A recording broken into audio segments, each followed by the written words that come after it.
And as we mentioned earlier, Dalton McGuinty was back on the hot seat today, getting grilled over his government's gas plant scandal. And Privacy Commissioner Ann Cavoukian slammed the former premier, saying that the deletion of emails was likely done to avoid public scrutiny. The cancelled projects have so far cost taxpayers more than $585 million. And to get some insight in today's committee hearing, joining me now is Vic Fedeli. He's the Ontario PC Energy Critic.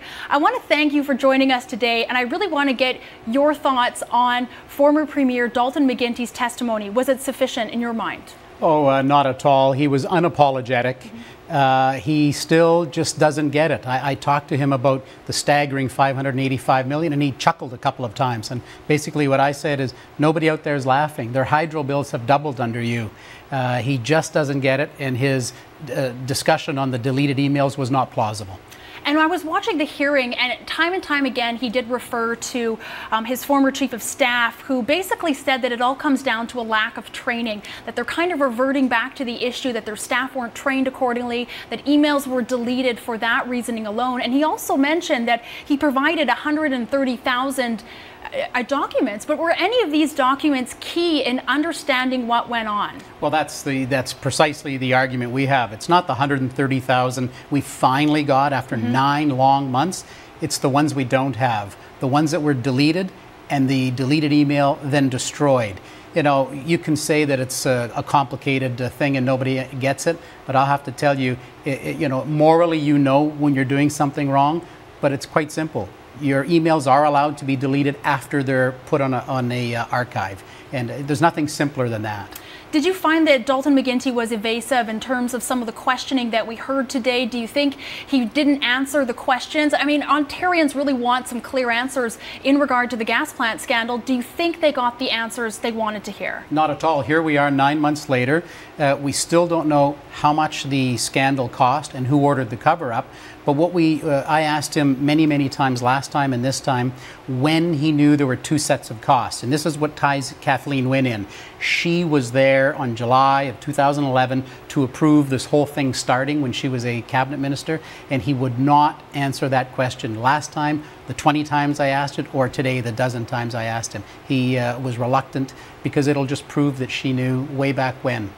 And we've heard time and time again from the Progressive Conservatives that not only is Kathleen Wynne going to bring forward a similar Liberal front that we've been seeing in the past. Do you think that from Kathleen Wynne's testimony that we heard a while back and now Dalton McGuinty, do you think they kind of mirror each other? Do you think she's going to bring forward any new revelations, or do you think this entire gas plant saga is over and Dalton McGuinty is just going to push it aside and hope that it's over and done with? Well, it's certainly not over. People want answers. Media are going to want answers. Fellow MPPs are going to want answers.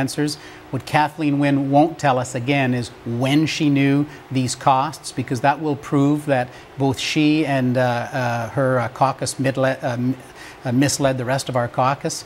And you know, what we've now seen, she talks about a new government and training, better email training. What they've done is they've shifted to using Gmail accounts rather than their government accounts, thinking somehow that that's going to keep these emails away from us. We heard during Dalton McGuinty's testimony, he also mentioned that he did use a separate personal account. Do you think that those, I guess, emails or access to that sort of documents, does that need to be brought forward? We don't have any documents pertaining to this gas plant scandal. We have no answers at this point in time. How do we delve deeper in terms of this investigation? What's next? So we have asked today, after he left his testimony, for all of his emails on that email account. But what's most significant about what you just said, he was asked under oath the last time he was there if he emailed, and he said no. So he has lied under oath. I think a lot of Ontarians have been following this for quite some time. It's been ongoing, and I think the big picture, at the very end of the day, this is costing taxpayers $585 million. We've heard from Dalton McGuinty. He says he's taking responsibility for that, but at the same time, he's also pushing this off on the New Democrats and the Progressive Conservatives, saying that you wanted this as well. Is that a fair statement? No, there's only one party that was in power that ordered the construction of those power plants in Mississauga and Oakville, and there's only one party, the Liberal government, who ordered the cancellation and spent at the moment, $585 million and rising. This will continue to rise.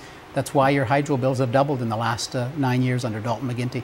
and Kathleen Wynne. Yeah, and no doubt this story is something that we're going to be covering here on Sun News Network in the future. I'd like to thank you for coming in and speaking with us. It was an interesting hearing today at the committee, and I know you'll be monitoring this further and tackling all the hard questions that he may or may not want to answer in the future.